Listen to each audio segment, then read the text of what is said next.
जय हिंद दोस्तों, मैं दीपक सिन्हा एक बार फिर से आप लोगों के सामने हूं आपको इंग्लिश पढ़ाने के लिए।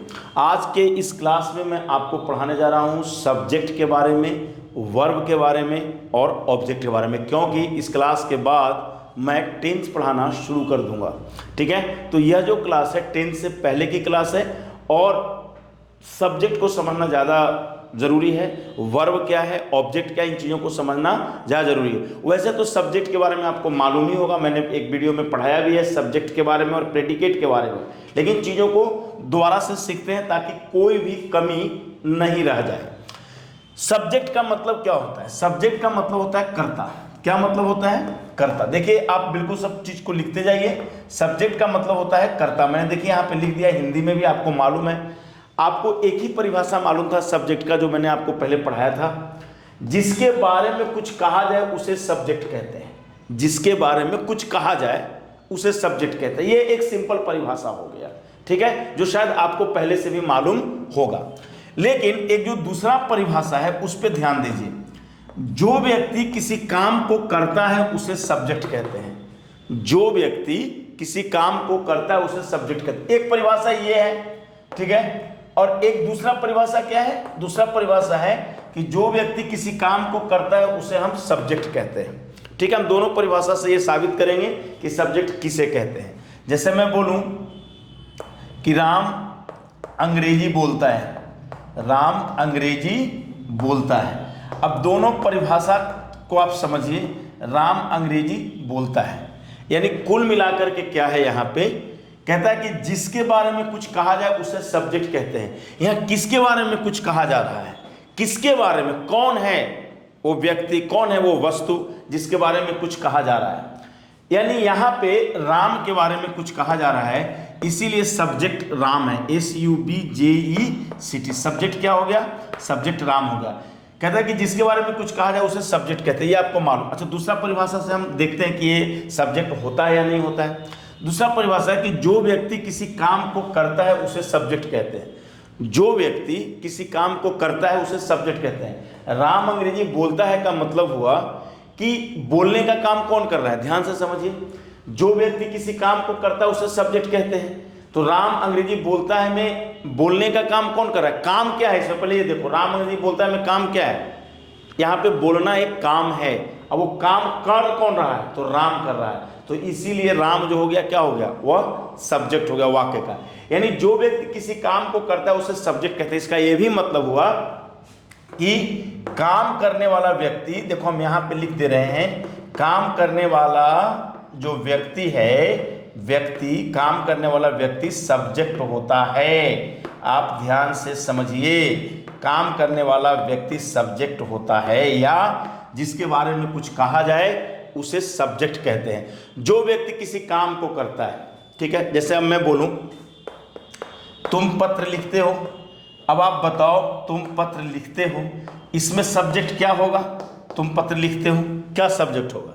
जिसके बारे में कुछ कहा जाए। किसके बारे में कुछ कही जा रही है? जाहिर सी बात है, तुम्हारे बारे में कही जा रही है, तुम, ठीक है। तो यहाँ पे ये सब्जेक्ट को हम चाहे तो एस फॉर सब्जेक्ट सूचित कर सकते हैं। एस फॉर क्या हो जाएगा? सब्जेक्ट सूचित होगा कि नहीं होगा? तुम पत्र लिखते हो, सब्जेक्ट एस हो गया, ये सब्जेक्ट हो गया, तुम पत्र लिखते हो।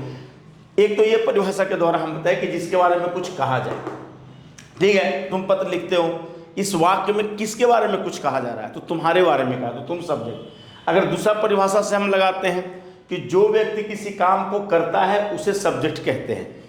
इसमें एक काम हो रहा है, लिखने का काम हो रहा है। लिखने का काम कौन कर रहा है? तुम पत्र लिखते हो। तुम पत्र लिखते हो, कौन कर रहा है? लिखने का काम तुम कर रहे हो। तो तुम क्या हो जाएगा? सब्जेक्ट हो जाएगा।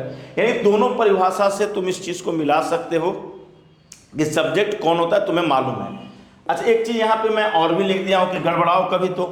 काम करने वाला व्यक्ति सब्जेक्ट होता है। काम करने वाला व्यक्ति सब्जेक्ट होता है। इसमें लिखने का काम तुम कर रहे हो, तो तुम क्या हो गया? सब्जेक्ट हो गया। अब ये चीज़ हम कहें, वे लोग, देखो यहाँ पे मैं बोलूँ वे लोग रामायण पढ़ते हैं, वे लोग रामायण पढ़ते हैं। अब यहाँ पे देखो कौन है सब्जेक्ट? जाहिर सी बात है तुम्हें लगेगा वे लोग सब्जेक्ट हैं, क्योंकि रामायण पढ़ने का काम कौन कर रहे हैं? वे लोग कर रहे हैं। दिख रहा है नहीं दिख रहा है? वे लोग रामायण पढ़ते हैं ना। यहाँ पे आप यहाँ देखो वे लोग हैं, वे लोग क्या है, वे लोग वाक्य का सब्जेक्ट हो गया। आगे हम बढ़ते हैं, काम करने वाला व्यक्ति सब्जेक्ट होता है, या जो व्यक्ति किसी काम को करता है उसे सब्जेक्ट कहते हैं, या जिसके बारे में कुछ कहा जाए उसे सब्जेक्ट कहते हैं। यहाँ पे कोई व्यक्ति है जिसके बारे में कुछ कहा जा रहा है कि रामायण पढ़ता है, तो ये जो है कि व्यक्ति है जिसके बारे में कुछ कहा जाए, तो उन लोगों के बारे में, वे लोग रामायण पढ़ते हैं तो इसके बारे में कहा जा रहा है। अब पहले से तुम्हें मालूम है कि सब्जेक्ट ये होता है और बाकी का जो भाग होता है वो प्रेडिकेट होता है, ये तो पहले से मालूम है ना।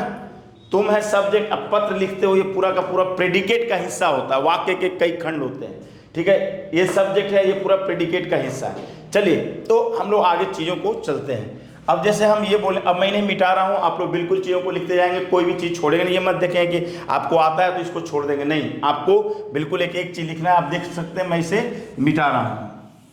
जैसे मैं बोलूँ कि तुम्हारा भाई, ध्यान से समझना, तुम्हारा भाई मुझे मदद करता है, मुझे मदद करता है। अब ये जो सेंटेंस तुम देख रहे हो, तुम्हारा भाई मुझे मदद करता है, जो व्यक्ति किसी काम को करता है, मदद करने का काम कौन कर रहा है, मुझे मदद करने का काम कौन कर रहा है, तुम्हारा कर रहा है या भाई कर रहा है, या तुम्हारा भाई कर रहा है। ध्यान से समझो, मैं कहूँ जो व्यक्ति किसी काम को करता है उसे सब्जेक्ट कहते हैं, या काम करने वाला व्यक्ति सब्जेक्ट कहलाता है। तो तुम्हारा भाई मुझे मदद करता है, तो इसमें क्या हो गया, तुम्हारा भाई ही वाक्य का सब्जेक्ट, ये पूरा सब्जेक्ट। ये नहीं सोचना कि सिर्फ तुम्हारा शब्द सब्जेक्ट होगा, नहीं, तुम्हारा भाई एक साथ, क्योंकि मदद करने का काम कौन कर रहा है, मदद करने का काम, मुझे मदद करने का काम कौन कर रहा है, तुम्हारा भाई कर रहा है, तो तुम्हारा भाई कर रहा है, तुम्हारा भाई ही सब्जेक्ट कहलाएगा। समझ में आ रहा है कि नहीं? जरा जैसे मैं बोलूँ कि मेरे बच्चे स्कूल जाते हैं, मेरे बच्चे स्कूल जाते हैं, मेरे बच्चे स्कूल जाते हैं, मेरे बच्चे स्कूल जाते हैं। अब तुमसे मैं कहूँ कि भैया आप बताओ इसमें सब्जेक्ट कौन है, तो सीधी सी बात है, जिसके बारे में कुछ कहा जाए उसे सब्जेक्ट कहते हैं। किसके बारे में कहा जा रहा है, मेरे बच्चे के बारे में, सब्जेक्ट हो गया। या इस परिभाषा से ना समझना है तो इस परिभाषा से समझो, जो व्यक्ति किसी काम को करता है उसे सब्जेक्ट कहते हैं। तो इसमें काम कौन कर रहा है स्कूल जाने का, मेरे बच्चे, तो वाक्य का सब्जेक्ट मेरे बच्चे हो गए। चलो एक इंटरोगेटिव सेंटेंस लेते हैं। जैसे मैं कहूँ कि क्या वह तुम्हें पढ़ाता है। आप देख सकते हैं दोस्तों मैंने क्या लिखा है, क्या वह तुम्हें पढ़ाता है। यहाँ पे क्या शब्द कुछ भी नहीं है, ठीक है, यहाँ पे क्या को इग्नोर करो, ठीक है। क्या वह तुम्हें पढ़ाता है, जो व्यक्ति किसी काम को करता है, पढ़ाने का काम जो है कि कौन करता है, वह करता है, वह सब्जेक्ट हो जाएगा। या जिसके बारे में कुछ कहा जाए, किसके बारे में कोई बात की जा रही है, जाहिर सी बात है उसके बारे में बात की जा रही है, तो ये सब्जेक्ट होगा। क्या से कोई लेना देना नहीं है, ठीक है ना। क्या जब आ जाए तो मतलब कोई लेना देना नहीं है इसे समझने में। क्या वह तुम्हें पढ़ाता है, तो ये वह शब्द क्या हो गया, सब्जेक्ट हो गया, ठीक है, काम करने वाला, ठीक है। एक चीज़ और मैं यहाँ पे आपको सिखा रहा हूँ, उसको ज़रा समझिएगा। जैसे अगर कई बार क्या होता है कि व्यक्ति तो करता होता ही होता है, कई बार वस्तु भी करता होता है। मेरी बात समझ में आ रही है कि नहीं। या कोई जानवर भी करता हो सकता है, कोई भी करता हो सकता है, कोई जरूरी नहीं कि व्यक्ति, यानी थोड़ा परिभाषा में चेंज कर दीजिए, जो व्यक्ति या वस्तु, ऐसे कर लीजिए। आप देखिए यहाँ पे जो व्यक्ति या वस्तु, यहाँ पे वस्तु भी जोड़ लीजिए अब, ठीक है ना। जो व्यक्ति या वस्तु किसी काम को करता है, या वस्तु, जैसे मैं कहूँ गाय दूध देती है, गाय दूध देती है, अभी तो जानवर है गाय दूध देती है, ठीक है। तो इसमें गाय शब्द सब्जेक्ट होगी, समझ में आ रहा है कि नहीं, गाय शब्द सब्जेक्ट होगी। हम बोले या हमें मदद करता है, या हमें मदद करता है। अब आपको ये समझना होगा, या हमें मदद कर, दिख रहा है या नहीं दिख रहा है, या हमें मदद करता है, तो इसमें यह जो शब्द है वाक्य का सब्जेक्ट होगा। मेरी बात समझ में आ रही है कि नहीं आ रही है। यह जो है वाक्य का सब्जेक्ट माना जाएगा, भले ये कोई व्यक्ति नहीं है या जो भी है, मतलब यहाँ पे गाय, जानवर, ये सब सब्जेक्ट माने जाएंगे। एक सेंटेंस और लिख लेते हैं हम लोग। अगर मैं बोलूं कि क्या शिक्षा, लिखते जाइए आप लोग, क्या शिक्षा हमें महान बनाता है, महान बनाता है। अब आपसे कोई कहे कि भाई इसमें सब्जेक्ट क्या होगा, जाहिर सी बात है क्या सब्जेक्ट हो सकता है, जाहिर सी बात है इसमें एजुकेशन ही वाक्य का सब्जेक्ट है। मैंने क्या बोला, जो व्यक्ति या वस्तु किसी काम को करता है। यहाँ पे महान बनने का काम कौन कर रहा है, शिक्षा, यानी शिक्षा क्या हो गया, वाक्य का सब्जेक्ट हो गया। तो ये उम्मीद है आपको समझ में आ गया हो। ये क्या से कोई दिक्कत नहीं है, क्या अगर जब रहे तो आप देख सकते हैं कि जो मेन चीज़ है जिसके बारे में कहा जाए वो सब्जेक्ट कहलाता है, जो काम करता है। यहाँ महान बनाने का काम कौन करता है? शिक्षा, इसलिए शिक्षा वाक्य का सब्जेक्ट हो गया। अब सब्जेक्ट के बाद अब हम बात करते हैं वर्ब का। वर्ब क्या है? वर्ब तो बहुत आसान है भाई, और वर्ब में ही हम लोग जो है ना, ये चीज़ को आप बिल्कुल लिख लीजिएगा, कहीं कोई दिक्कत नहीं होना चाहिए समझने में, क्योंकि जो चीज़ें मैं आपको पढ़ा रहा हूँ वो बहुत ही मतलब समझने वाली चीज़ें हैं। बच्चे इस चीज़ को समझ ही लेते हैं, कोई बहुत बड़ा रॉकेट साइंस तो मैं पढ़ा नहीं रहा हूँ।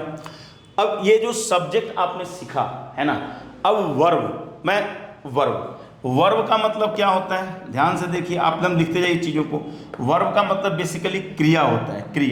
क्रिया किसे कहते हैं? बहुत आसान है। जब कर्ता किसी काम को करता है तो उस काम को देखिए यहाँ पे, जब कर्ता मतलब सब्जेक्ट, जब कर्ता किसी काम को करता है ना, जब कर्ता किसी काम को करता है, किसी काम को करता है, जब कर्ता किसी काम को करता है, जब कर्ता किसी काम को करता है तब उस काम यानी उस एक्शन को क्रिया कहते हैं, को वर्ब कहते हैं। को क्या कहते हैं? को वर्ब कहते हैं। ये बहुत आसान है समझना, आप लोग लिख लीजिए, एकदम बहुत आसान है। मैंने कहा कि जब कर्ता किसी काम को करता है, यानी वाक्य का सब्जेक्ट, आप ऐसे लिख सकते हैं, जब वाक्य का सब्जेक्ट, ऐसे लिख लीजिए, कोई बात नहीं। जब वाक्य का सब्जेक्ट, जब वाक्य का, देखिए यहाँ पे मैंने क्या लिखा, जब वाक्य का सब्जेक्ट माने कर्ता, मैंने क्या लिखा है? ध्यान से देखिए, जब वाक्य का कर्ता यानी जब वाक्य का सब्जेक्ट, ये का है ना, आपको बिल्कुल समझ में आ रही होगी मेरी बात। जब वाक्य, देखो यहाँ पे, जब वाक्य का कर्ता, ध्यान से देखो, जब वाक्य का कर्ता किसी काम को करता है, ये कर्ता लिखा हुआ है, यानी मतलब हुआ कि जब वाक्य का सब्जेक्ट किसी काम को करता है, जब वाक्य का सब्जेक्ट किसी काम को करता है तो उसे, तब उस काम को यानी उस एक्शन को वर्ब कहते हैं। अब मैं तुम्हें अगर ये बताऊं, देखो मैं इन चीज़ों को मैं मिटा रहा हूं, ठीक है। जैसे अब मैं तुम्हें ये बोलूं यदि कि राम अंग्रेजी बोलता है, तुम मेरे को ये बताओ राम अंग्रेजी बोलता है। अब यहाँ पे क्या कहता है? जब वाक्य का कर्ता किसी काम को करता है, वाक्य का कर्ता राम है, काम क्या कर रहा है? वो बोलने का, तो बोलना क्रिया हो जाएगा। वर्ब को हम वी से सूचित कर सकते हैं, अरे वर्ब का पहला अक्षर ले करके वी मतलब वर्ब है ना, तो ये ले सकते हैं। जब राम अंग्रेजी बोलता है तो राम सब्जेक्ट हो गया और बोलना क्या हो गया? वर्ब हो गया। राम अंग्रेजी बोलता है, राम अंग्रेजी बोलता है, राम क्या हो गया? सब्जेक्ट, और बोलना क्या हो गया? क्रिया हो गया। क्योंकि जब वाक्य का कर्ता किसी काम को करता है तो वाक्य का कर्ता कौन सा काम कर रहा है? बोलने का काम, इसीलिए। और वैसे भी जिसमें ना आ जाए वो क्रिया कहलाएगा। ध्यान से समझो, खाना, खाता है का मतलब क्या हुआ? खाना, तो खाना में क्या आ गया? ना आया कि नहीं? खाना। ध्यान से देखो, बोलता है का मतलब क्या हुआ? ध्यान से देखो, बोलता है का मतलब क्या हुआ? ना, बोलना, बोलता है का मतलब बोलना, तो जिसके अंत में ना आ जाए। खेलता है, तो खेलता है का मतलब क्या हुआ? खेलना, तो खेलना में क्या आ गया? ना आया कि नहीं आया? खेलना। ध्यान से समझो, ना की बात मैं कह रहा हूँ, ठीक है। पढ़ता है, तो पढ़ता है का मतलब क्या हुआ? पढ़ना, तो पढ़ना में ना आया कि नहीं? यानी हम कह रहे हैं कि भाई जो ना आ जाए, जो भी वर्ड है उसमें ना आ जाए अंत में, तो उसको अमूमन हम कर्ता कहते हैं, ठीक है ना। अब जैसे नाना, तो नाना भी में भी ना आया तो नाना तो कर्ता नहीं होगा ना, सॉरी वर्ब नहीं होगा ना, नाना तो क्रिया नहीं होगा, है कि नहीं। तो लेकिन हाँ, नाना हो गया, दाना। अब दाना को कोई कहे दाना, तो दाना को कोई कहे कि ये भी क्रिया है क्या? बिल्कुल ये क्रिया नहीं है। जो एक्शन होता है, ठीक है ना, जो काम होता है हम उसको कहते हैं दाना, नाना, है ना। लेकिन पाना, कोई चीज़ पा लिया तो पाना, पाता हूँ तो ता हूँ, पाता हूँ जो भी है, तो ना है ना, पाना। यानी खेलना, कूदना, हंसना, पढ़ना, बोलना, मारना, पिटना, आना जाना, ये सब क्या है? क्रिया है। तो राम अंग्रेजी बोलता है, तो यहाँ बोलना देखो क्रिया हो गया। अच्छा, एक चीज़ मैं ऑब्जेक्ट भी मैं इसी में समझा दे रहा हूँ तुम लोगों को। राम अंग्रेजी बोलता है का मतलब क्या? राम सब्जेक्ट हो गया, बोलना क्रिया हो गया। और ये जो अंग्रेजी है ना, जो चीज़ राम करता है, जो काम करता है, वो तो क्रिया तुम देख लिया। अब अब यहां पे है कि राम अंग्रेजी बोलता है, राम क्या बोलता है, क्या बोलता है, तो वो जो है कि अंग्रेजी बोलता है। तो राम जो बोलता है ना, ध्यान से समझो, उसको हम ऑब्जेक्ट कहेंगे, ठीक है। अगर रहता कि राम जो है कि हिंदी बोलता है, तो हिंदी जो है कि ऑब्जेक्ट हो जाता। देखो वर्ब सब्जेक्ट सिखा दिए, वर्ब सिखा रहे थे और ऑब्जेक्ट इसी में सिखा दे रहे। राम अंग्रेजी बोलता है, तो राम क्या बोलता है, क्या का उत्तर क्या आ रहा है, क्या या किसे की उत्तर ऑब्जेक्ट बेसिकली होता है। तो राम अंग्रेजी बोलता है, तो क्या बोलता है, तो राम जो है कि अंग्रेजी बोलता है। अगर रहता कि राम संस्कृत बोलता है, तो ये जो संस्कृत शब्द है ना, वो भी ऑब्जेक्ट ही होता है। मतलब कि राम उर्दू बोलता है, तो उर्दू शब्द जो होता है वो ऑब्जेक्ट कहलाता है, ठीक है ना। अब आगे थोड़ा सा हम लोग चलते हैं। मैं कहूँ मैं पत्र लिखता हूँ, ध्यान से देखो, मैं पत्र लिखता हूँ। तुम्हें एक बात तो मालूम हो गया है कि वाक्य का कर्ता कहाँ है। तुम्हें ये बात मालूम है कि वाक्य का कर्ता मैं है। और वर्ब का परिभाषा क्या कहता है, वर्ब का क्या परिभाषा है, ध्यान से समझो। वर्ब का परिभाषा क्या है, वर्ब का परिभाषा है, बिल्कुल आपने लिख लिया होगा, कोई भी चीज़ छोड़ना नहीं है आपको। वर्ब का क्या परिभाषा है, वर्ब का परिभाषा है कि भाई क्रिया का क्या परिभाषा है, यहाँ पे लिखो, देखो यहाँ पे क्या लिखा है मैंने। क्रिया का परिभाषा कि जब वाक्य का कर्ता किसी काम को करता है, तो वाक्य का कर्ता मैं है, और काम कौन सा कर रहा है, लिखने का कर रहा है, तो लिखना क्या हो गया, वर्ब हो गया। हुआ कि नहीं। जब वाक्य का कर्ता किसी काम को करता है, तब उस काम को यानी उस एक्शन को वर्ब कहते हैं। मैं पत्र लिखता हूँ, तो ये लिखना क्या हो, लिखना जो है कि क्रिया हो गया। अब थोड़ा सा हम लोग आगे बढ़ते हैं, इसमें भी ऑब्जेक्ट समझते हैं। मैं क्या लिखता हूँ, जो चीज़ मैं लिखता हूँ ना, वो ऑब्जेक्ट हो जाएगा। तो इस वाक्य के अनुसार मैं क्या लिखता हूँ, तो वो पत्र लिखता हूँ। तो ऑब्जेक्ट को हम ऑब्जेक्ट लिखें, चाहे तो हम ओ फॉर ऑब्जेक्ट, केवल ओ से भी हम सूचित कर सकते हैं। जैसे वर्ब को हम लोग वी से सूचित किए, सब्जेक्ट को एस से सूचित किए, तो ऑब्जेक्ट को ओ से सूचित कर सकते हैं, ठीक है ना। तो मैं पत्र लिखता हूँ। अगर ये रहता कि मैं किताब लिखता हूँ, तो यहाँ पे किताब, मैं किताब लिखता हूँ, तो किताब शब्द क्या हो जाता, ऑब्जेक्ट हो जाता। समझ में आ रहा है कि नहीं आ रहा है। तो मैं संदेश लिखता हूँ, तो संदेश शब्द, मैं मैसेज लिखता हूँ, तो मैसेज शब्द ऑब्जेक्ट हो जाता। तो आपने देखा किस तरीके से मैं आपको ऑब्जेक्ट पढ़ा रहा हूँ। थोड़ा सा सेंटेंसेस को और आगे आते हैं, थोड़ा और कुछ सेंटेंसेस लेते हैं ऑब्जेक्ट को समझने के लिए। मैं कहूँ कि वह मुझे, है ना, वह मुझे पढ़ाता है। आप यहाँ ध्यान से देखिए, वह मुझे पढ़ाता है, वह क्या है, सब्जेक्ट है, आपको ये पहले से मालूम है। और सब्जेक्ट वाक्य का कर्ता जिस किसी काम को करे, यही था ना, किसी काम को करे, वो काम क्या कर रहा है, पढ़ाने का, तो ये क्रिया हो गया, ठीक है ना। पढ़ाना, वैसे भी पढ़ाता है का मतलब पढ़ाना, पढ़ाता है का मतलब क्या हुआ, पढ़ाना, पढ़ाता है मतलब पढ़ाना। तो वैसे भी आपको मालूम है कि ना में जो चीज़ें खत्म हो जाए वही क्या होगा, मतलब क्रिया होगा, तो वैसे ही मालूम है। अब यहाँ पे कि वह मुझे पढ़ाता है, तो मुझे शब्द जो है ना वो ऑब्जेक्ट का लगा। पूछो कैसे, वह किसे पढ़ाता है, तो मुझे। अगर रहता कि वह तुम्हें पढ़ाता है, तो रहता कि वह तुम्हें पढ़ाता है, तो तुम्हें शब्द ऑब्जेक्ट होता है। रहता कि वह हमें पढ़ाता है, तो हमें शब्द ऑब्जेक्ट होता है। समझ में आ रहा है कि नहीं। कई ऐसा भी वाक्य जिसमें ऑब्जेक्ट रहेगा ही नहीं, जैसे रहता है कि वह पढ़ाता है, तो कोई ऑब्जेक्ट नहीं है। कोई वाक्य में दो ऑब्जेक्ट भी रहता है, वो सब हम बताएंगे। वह मुझे पढ़ाता है, तो ये देखो मुझे ऑब्जेक्ट हो गया। समझ में आ रहा है कि नहीं आ रहा है। अब तुम्हें सब्जेक्ट समझ में आ गया, वर्ब समझ में आ गया, ऑब्जेक्ट भी समझ में आ गया। थोड़ा सा और सेंटेंसेस को हम लोग लेते हैं। मैं बोलूं कि तुम्हारे दोस्त लोग, ध्यान से देखो, तुम्हारे दोस्त लोग हमें मदद करते हैं। ध्यान से देखो, मदद करते हैं, तुम्हारे दोस्त लोग हमें मदद करते हैं। यहाँ देखो, ये क्या हो गया, तुम्हारे दोस्त लोग, ये वाक्य का सब्जेक्ट हो गया।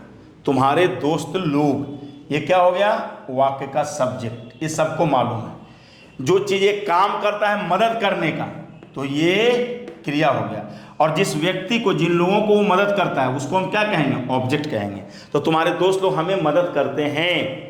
किसे मदद करते हैं, हमें। अगर था कि तुम्हारे दोस्त लोग तुम्हें मदद करते हैं, तो तुम्हें शब्द क्या हो जाता है, ऑब्जेक्ट। कहता कि तुम्हारे दोस्त लोग एलिया को मदद करते हैं, तो एलिया क्या होता है, यहाँ पे एलिया को, यहाँ पे ऑब्जेक्ट एलिया हो जाते हैं। समझ में आ रहा है कि नहीं आ रहा है। चलो मैं एक सेंटेंस और ले रहा हूं। मैं कहूं कि क्या एलिजा का भाई क्या एलिया का भाई, है ना, क्या एलिया का भाई रोता है। अब मैं तुमसे ये कहूं कि भैया इसमें सब्जेक्ट वर्ब ऑब्जेक्ट बताओ। देखो क्या से कोई लेना देना नहीं, इसको तुम इग्नोर करो, ठीक है, इससे कोई लेना देना नहीं है। तुम्हें बेसिकली लेना है एलिया का भाई रोता है। अब मैं तुमसे पूछूं कि इसमें ऑब्जेक्ट क्या है। पहली बात तो कि कोई भी चीज़ फाइंड आउट करने से पहले सब्जेक्ट को देखो कि सब्जेक्ट क्या है। बताओ इसमें सब्जेक्ट क्या है। एलिया का भाई, क्या एलिया का भाई रोता है, क्या कुछ भी नहीं है। फिर से मैं कह रहा हूँ क्या कुछ भी नहीं है, तुम्हारा बच गया एलिया का भाई रोता है, ठीक है।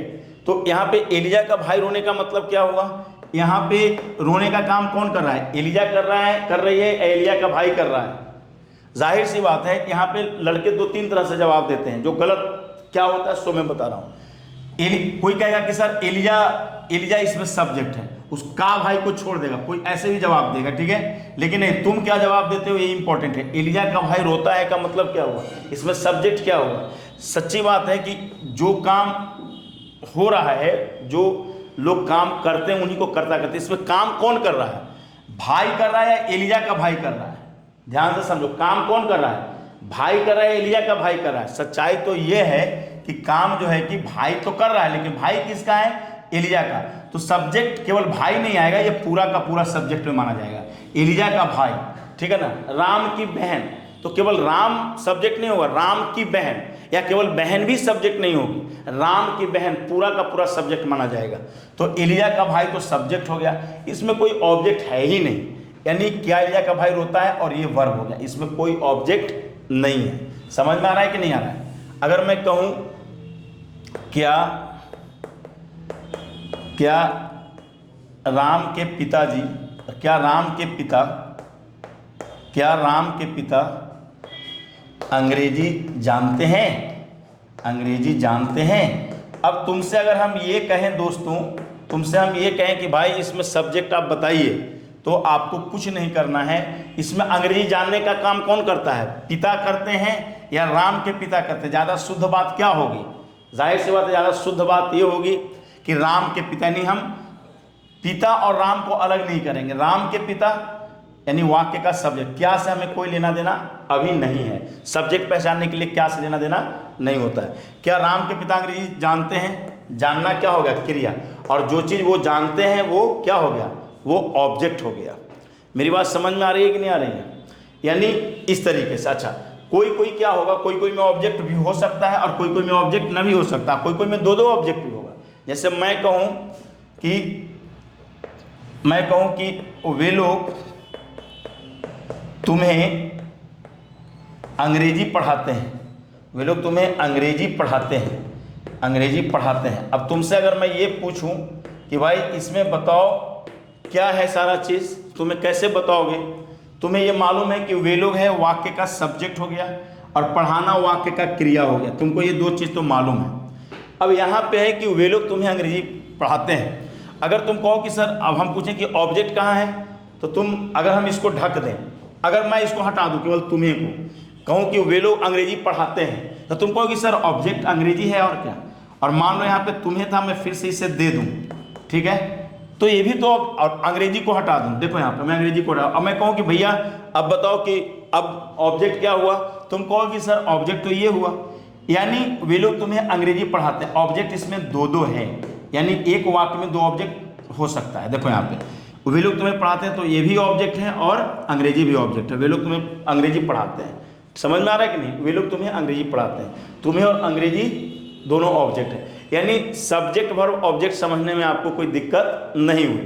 मेरी बात समझ में आ रही है। उसमें मैंने ये भी बताया कि क्या शब्द का कोई यहाँ पे इंपॉर्टेंस नहीं रहता है। ये सारी चीज़ें आपने सब्जेक्ट सीख लिया, वर्ब सीख लिया, ऑब्जेक्ट सीख लिया। अब मैं आपको सिंगुलर प्लूरल बता रहा हूँ, जो कि आपको मालूम है, लेकिन एक बार फिर से चीज़ों को सीख लीजिए, इसलिए क्योंकि लड़के टेंस में सिंगुलर प्लूरल में ही गलतियाँ ज़्यादा करते हैं, ठीक है ना। अब मैं आपको नंबर बता रहा हूँ, फटाफट चीज़ों को मैं क्लास को मतलब मैं ख़त्म कर रहा हूँ ताकि आपको और अच्छे से समझ में आए। नंबर का मतलब क्या होता है, वचन होता है। नंबर का मतलब क्या होता है, वचन। वचन दो प्रकार का होता है, आप सभी लोगों को मालूम है। दो प्रकार का, सिंगुलर नंबर जिसमें सिंगल एक व्यक्ति वस्तु का बोध होता है, सिंगुलर नंबर हो गया, ठीक है कि नहीं। और दूसरा क्या हुआ, प्लूरल नंबर। प्लूरल नंबर का क्या मतलब हुआ? बहुवचन। आप ये चीज़ को एक बार फिर से सीखिए। रीजन क्या है कि इसी में बहुत गलतियां होती हैं। सिंगुलर नंबर और मतलब जिससे एक व्यक्ति वस्तु का बोध हो उसको सिंगुलर नंबर, एक वचन जिससे एक व्यक्ति वस्तु का बोध हो। हम यहाँ पे लिख रहे हैं एक व्यक्ति वस्तु, इससे किसका बोध होगा? एक व्यक्ति वस्तु का बोध, वस्तु, एक व्यक्ति वस्तु का बोध। मैं यहाँ पे लिख दे रहा हूँ, आप भी लिख लेना, ठीक है ना। एक व्यक्ति वस्तु का बोध, मैंने क्या लिखा है? एक व्यक्ति वस्तु का बोध। यहाँ पे चलो मैं इधर कर लिख देता हूँ ना, का बोध। अब उसको क्या कहेंगे हम लोग? उसको हम लोग सिंगुलर नंबर कहेंगे। अच्छा, प्लूरल में क्या होता है? यहाँ पे लिख दे रहा हूँ एक से अधिक व्यक्ति वस्तु, एक से अधिक व्यक्ति वस्तु का बोध। अब आपको सीखना पड़ेगा क्या है, सोच चीज़ों को आप सीखिए, है कि नहीं? क्या है प्लूरल? क्या होता है? एक से अधिक व्यक्ति वस्तु का बोध। एक का है सिंगुलर और एक से अधिक का क्या है? एक से अधिक का क्या है? एक से अधिक प्लूरल, एक से एक वचन। सिंगुलर का मतलब हुआ एक, जिससे एक व्यक्ति वस्तु का बोध हो, और प्लूरल का मतलब क्या हो? बहुवचन, यानी एक से अधिक। अब जैसे मैं कहूं, मैं अगर कहूं कि यहां पे मैं कहूं कि बिल्ली, तो बिल्ली का मतलब क्या हुआ? बिल्ली का सिर्फ मतलब हुआ कैट। तो कैट यानी यहां पे सिंगुलर है, तो हम ए अपने आप लगा सकते हैं, कोई दिक्कत नहीं है। बिल्ली का मतलब एक बिल्ली, बिल्ली का मतलब एक बिल्ली यानी एक कैट। लेकिन यही हो गया बिल्लियां, बिल्लियां, बिल्लियां, ठीक है। अब देख लीजिएगा स्पेलिंग बिल्ली का मेरे ख्याल से मैंने ऐसे लिखाना है ना, बिल्लियां ऐसे होगा, बिल्लियां कैट्स। हिंदी में स्पेलिंग देख लीजिएगा आप लोग, अगर गलत होगा तो सुधार लीजिएगा। बिल्ली मतलब एक कैट, एक बिल्ली हो गया। अब बिल्लियां मतलब कैट्स, ठीक है। हम बोले लड़की, लड़की का मतलब गर्ल, गर्ल होता है, बिल्कुल सही है, लेकिन गर्ल का मतलब एक लड़की यानी एक गर्ल, क्लियर है। और लड़कियां, लड़कियां का मतलब क्या हो गया? गर्ल्स, गर्ल्स का मतलब क्या हुआ? एक से अधिक। देखो यहां पे यही चीज सीखना है, लोगों को ही समझ में नहीं आती। लड़की का मतलब एक लड़की यानी एक गर्ल, समझ में आ रहा है कि नहीं आ रहा है? लड़की का मतलब एक गर्ल, एक लड़की। और लड़कियां एक से अधिक, बहुवचन, एक से अधिक, ठीक है। मैं बोलूं पंखा, पंखा का मतलब हुआ एक पंखा यानी ए फैन, एक ही सिंगुलर है। लेकिन पंखे, पंखे का मतलब क्या हुआ? पंखे का सीधा मतलब हुआ फैंस, एक से अधिक फैंस। जैसे मैं बोलूं दोस्त, दोस्त बोलूं या दोस्त लोग बोलूं, एक ही बात होगा, ध्यान से समझो। मैं अगर दोस्त सॉरी मैं गलत बोल रहा हूं। यहां पे दोस्त है तो दोस्त का मतलब क्या हुआ? फ्रेंड, यानी फ्रेंड का मतलब क्या हुआ? ए फ्रेंड। यहां पे क्या हो गया? ए फ्रेंड, एक फ्रेंड, खत्म। स्पेलिंग चीजों को सीधे जाओ, FRIEND। दोस्त का मतलब ए फ्रेंड। वही रहता दोस्तों या दोस्त लोग, दोस्तों, ध्यान से देखो, दोस्तों या दोस्त लोग, इसका अंग्रेजी क्या हो गया? देखो यहाँ पे दोस्त लोग या दोस्तों, इसका अंग्रेजी फ्रेंड्स हो गया। आप ध्यान दीजिए दोस्तों, मैं क्या आपको पढ़ा रहा हूं, फ्रेंड्स हो गया। आप देखो यहाँ पे दोस्तों या दोस्त लोग का अंग्रेजी क्या हुआ? दोस्तों या दोस्त लोग का अंग्रेजी में क्या कहेंगे? फ्रेंड्स हम कहेंगे, यानी प्लूरल, एक से अधिक हो गया। उसी तरह से भाई है, आप ध्यान से देखो, एक एक चीज को लिखते जाओ। भाई का मतलब ब्रदर, ब्रदर हम कहें यानी एक भाई की अगर बात हो रही तो अपने आप ए लगा देंगे, ए ब्रदर, ठीक है ना। अब भाइयों, भाइयों हो गया, है कि नहीं? या भाई लोग। अब भाई लोग का मतलब या भाइयों का मतलब क्या हुआ? एक से अधिक यानी ब्रदर्स। क्या मायने हुआ? ब्रदर्स। आपने देखा कि किस तरीके से मैंने किया। अच्छा, सब में प्लूरल में एस लगा दिया है मैंने, लेकिन ऐसा जरूरी नहीं होता है कि सारे प्लूरल में एस लगता है। कुछ ऐसे भी प्लूरल बनते हैं जिनमें कोई एस नहीं लगता है, हम आपको वो सिखा रहे हैं। आपने लिख लिया होगा, आप बिल्कुल लिख लीजिए अच्छे से, जो है मैं इन्हें मिटा रहा हूँ, ठीक है। आपने तो स्क्रीनशॉट लेकर के इसको लिख लीजिए या पॉज करके लिख लीजिए, ठीक है। अब आप यहाँ पे देखिए क्या मैं कह रहा हूँ। कुछ ऐसे भी है नाउन जिनमें बिना एस के प्लूरल बनता है। अब हम बोले बच्चा, बच्चा का मतलब क्या होता है? चाइल्ड, CHILD, यानी चाइल्ड का मतलब हुआ एक बच्चा। यही चीज को सीखना है, बच्चा। लेकिन यही चीज अगर बच्चे आ जाए, बच्चे, तो चाइल्ड्स नहीं होगा, चिल्ड्रन हो जाएगा, CHILDREN। ये नहीं लिख देना कि चाइल्ड माने एक बच्चा और चाइल्ड्स माने एक से अधिक बच्चा। अगर तुम मान लिया जाए कि तुम लिखते हो कि भाई, या तुम चिल्ड्रन में एस लगा देते हो कि चाइल्ड माने ए चाइल्ड यानी एक बच्चा और बच्चे माने चिल्ड्रंस, तो ये गलत हो जाएगा। क्या हो जाएगा? गलत हो जाएगा। एस बिल्कुल नहीं लगेगा, गलत हो जाएगा। और क्या हो जाएगा? अगर तुम चाइल्ड में एस लगाते हो, मान लो कहते हो कि सर चाइल्ड माने एक बच्चा और चाइल्ड्स मतलब, पर तो ये भी गलत हो जाएगा। मेरी बात समझ में? कोई यानी चाइल्ड का मतलब एक बच्चा और चिल्ड्रन का मतलब एक से अधिक बच्चा, यानी बिना एस लगे हुए प्लूरल। उसी तरह आदमी है, ध्यान से देखो, आदमी है, आदमी का मतलब मैन, मैन का मतलब हो गया कि ए मैन, अपने आप ए लग गया, ए मैन एक आदमी, ठीक है। आदमियों, अगर आदमियों एक से अधिक की बात हम करते हैं तो मैन का मेन हो जाएगा, इसमें कोई एस नहीं लगेगा। एम ए एन स्पेलिंग देखो, स्पेलिंग ए है इसमें बीच में और इसका स्पेलिंग ई है, दोनों के अंतर को समझो। मैन ये सिंगुलर माना गया और मेन प्लूरल माना जाएगा। मैन मतलब एक मैन है ना। उसी तरीके से वुमेन, ध्यान से देखो, औरत, औरत का मतलब क्या हुआ? वुमेन, यानी वुमेन का मतलब एक वुमेन, तुम ए लिख सकते हो, कोई दिक्कत नहीं है, लिख लो ये वुमेन। लेकिन जैसे ही औरतें, औरतें या महिलाएं, तो इसके क्या हो जाएगा? WOM, और ये जो है ना WOMAN है ना ए, तो ये ई हो जाएगा। यानी एक औरत के लिए वुमेन आएगा WOMAN, और एक से अधिक के लिए औरतें, ध्यान से देखो, औरतें तो WOMAN। ये कितना छोटा डिफरेंस है, देखो ए और ई का डिफरेंस है। ए रहता है सिंगुलर में वुमेन में और ये रहता है प्लूरल में, ठीक है ना। यानी एक चीज और यहाँ पे तुम अगर गौर कर रहे होगे तो कि इसमें कोई एस नहीं लग रहा है, चिल्ड्रन में कोई एस नहीं लगा है, मेन में कोई एस नहीं लगा है, वीमेन में कोई एस नहीं लगा है। एक और वर्ड हम लेते हैं जैसे बैल, बैल को अंग्रेजी में क्या कहते हैं? ऑक्स कहते हैं, तो एन ऑक्स हो जाएगा। ऑक्स माने एक बैल, OX ऑक्स है कि नहीं, एन ऑक्स। लेकिन यही रहता बैलें, क्या रहता? बैलें। तो बैलों का अंग्रेजी में क्या होगा? ऑक्सन, OXEN, EN आ गया, क्या हो गया? Oxen, OXEN। एक बैल ऑक्स और एक से अधिक ऑक्सन, OXEN। तो उम्मीद है कि तुम्हें ये चीज़ें समझ में आ गई होंगी। अब मैं टेंस के बारे में बता देता हूँ, इसे आप लोग बिल्कुल लिख लीजिए, कहीं से कोई दिक्कत नहीं होनी चाहिए। सिंगुलर प्लूरल में टेंस बेसिकली, देखिए मैं मिटा रहा हूँ दोस्तों, है ना। टेंस बेसिकली 3 होता है, ये इसको आप लिख लीजिए। कारण है कि अब टेंस ही शुरू होगा अगले वीडियो से। टेंस का मतलब काल या समय, क्या मतलब होता है? काल या समय, ठीक है ना, काल या समय। टेंस किसे कहते हैं? Tense is the study of forms of verb, क्रिया के रूपों का अध्ययन करता है, यानी एक क्रिया के बारे में अध्ययन करता है कि कौन सा क्रिया कब लगना है, ठीक है, कौन सा लगना है। टेंस बेसिकली 3 प्रकार का होता है। प्रेजेंट टेंस, ध्यान से समझना, प्रेजेंट टेंस, और यानी वर्तमान काल, इसको हम हिंदी में कहते हैं वर्तमान काल, है ना। और दूसरा क्या हो जाएगा दोस्तों? दूसरा हो जाएगा पास्ट टेंस, यानी इसको हम कहते हैं भूतकाल, ध्यान से समझना दोस्तों, भूतकाल है ये। और तीसरा जो है आपको मैं बता रहा हूँ वो है दोस्तों फ्यूचर टेंस। ये फ्यूचर टेंस का मतलब हो गया भविष्यकाल। क्या हो गया? भविष्यकाल। तो आपने देखा दोस्तों कि किस तरीके से मैंने यहाँ पे लिखा हुआ है।